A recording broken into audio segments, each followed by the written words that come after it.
আপনার ব্যাংক অ্যাকাউন্টে টাকা রেখে নিশ্চিন্তে আছেন, কিন্তু হঠাৎ যদি দেখেন কোনো নোটিশ ছাড়াই অ্যাকাউন্ট থেকে টাকা গায়েব হয়ে গিয়েছে, ভাবছেন এটা ব্যাংকের ভুল। না, ভুল নয়, বরং এটা সরকারের নির্ধারিত একটি পদ্ধতি। এই রহস্যময় টাকা কাটাকাটির নাম এক্সাইজ ডিউটি বা আবকারি শুল্ক। ভাবছেন কেন এই টাকা কাটা হচ্ছে? ব্যাংকে জমা থাকা টাকায় এমন শুল্ক, এ কি কোনো নতুন করের চমক? আসলে এই শুল্ক কিন্তু নতুন নয়, বরং এটি সরকারের রাজস্ব বৃদ্ধির একটি পুরনো পদ্ধতি। তবে এ নিয়ে অনেকেই জানেন না বা বিভ্রান্ত হন।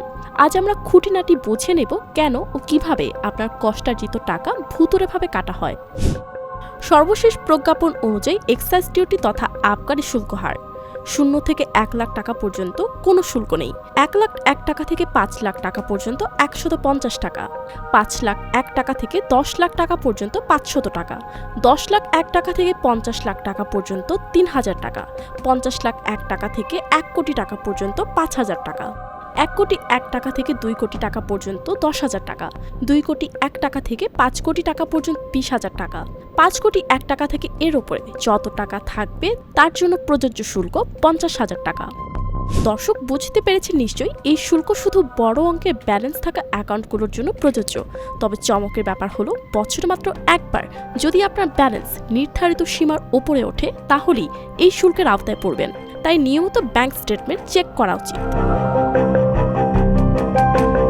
এদিকে ব্যাংক গ্রাহকের অ্যাকাউন্ট থেকে টাকা কাটলেও এই টাকা কিন্তু ব্যাংক নিচে রাখে না, বরং পুরোপুরি সরকারের কোষাগারে চলে যায়।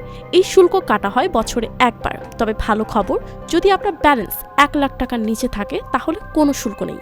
তাই যারা বড় লেনদেন করেন তারা বিকল্প ব্যাংকিং পদ্ধতি বা অন্যান্য স্কিম ব্যবহার করতে পারেন। সঞ্চয়পত্র বা পেনশন স্কিমের মতো অ্যাকাউন্টে এই ধরনের শুল্ক কাটা হয় না। ভবিষ্যতে যদি এর হারে কোনো পরিবর্তন আসে, সরকার তা আনুষ্ঠানিক প্রজ্ঞাপনের মাধ্যমে জানাবে। লামিয়া তানজিন মাহমুদ, RTV।